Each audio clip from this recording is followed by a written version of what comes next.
I'm Barbara. I'm Jen. And we're the mother-daughter team behind Pressure Cooking Today.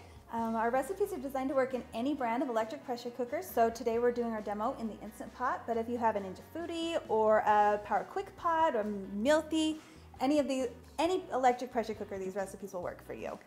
Today we're making honey sesame chicken.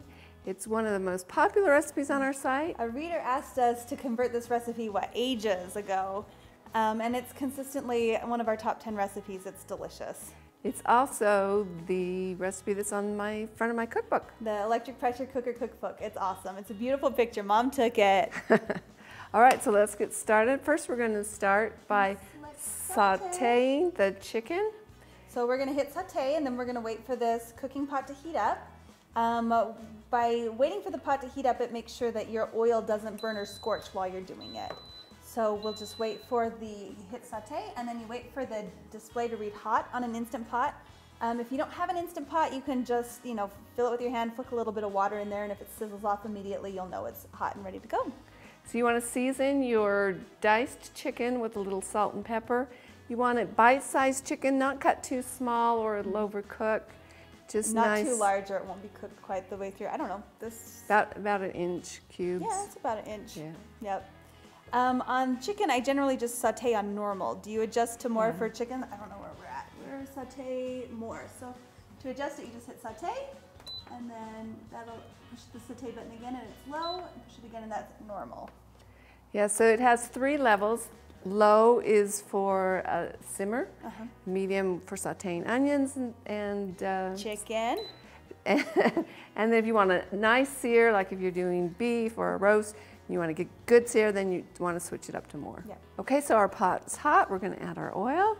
Put the oil in, and ooh, that is hot. Immediately runs to the sides. I'm going to just lift the pot and swirl it around a little bit to make sure that the oil is well distributed so nothing sticks. Add our chicken and our onions. We're just going to saute them all at the same time. And the garlic too, right? And the garlic. I'm going to use a little scraper. It's not coming out.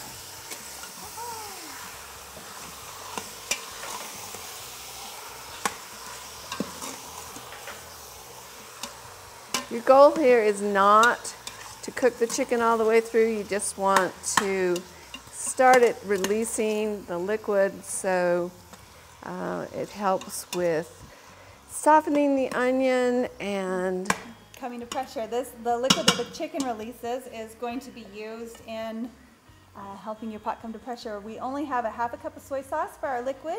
So when you add the liquid that the chicken releases to the liquid that the soy sauce releases, that the soy sauce is in there, you've got your total 1 cup.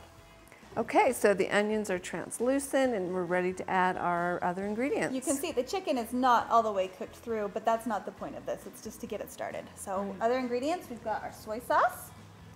Pour that in. And then our red pepper flakes. These will not add too much spice to your finished dish. I am a wimp when it comes to spice, and these just add a really great flavor. So don't be afraid to try it. It's just a 1/4 teaspoon. And then ketchup, which it already has a lot of ingredients mixed in, so it's kind of a shortcut ingredient. We'll go ahead and stir that in. Okay.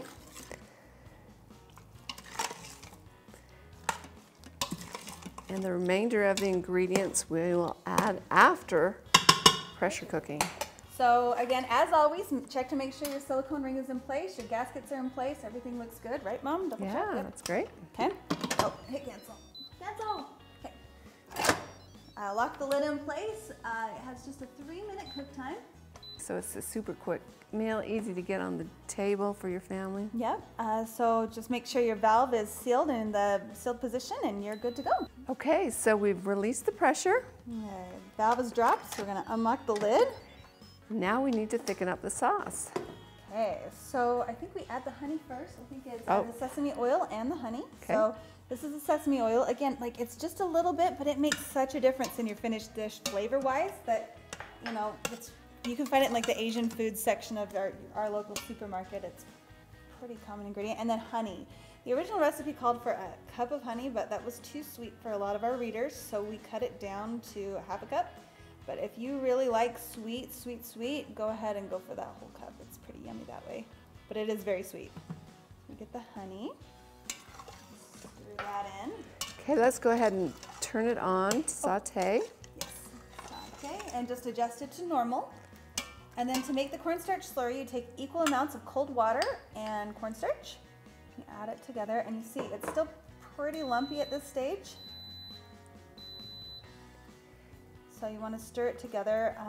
Use a little whisk. This is a little tiny hot chocolate whisk we have. You can also use just a fork.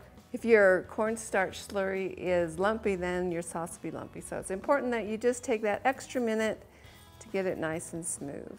I think that looks good. What do you think, Mom? Yeah, looks good. Okay, so nice and smooth, and then stir while you add it so it doesn't seize up. Then you're going to need to bring it to a boil. Cornstarch doesn't activate and start to thicken.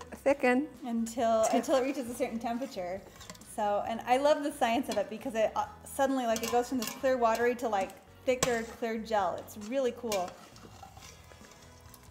So now we just wait for it to boil. The activation point of cornstarch is very close to the boiling point of water, so it's just kind of a waiting game.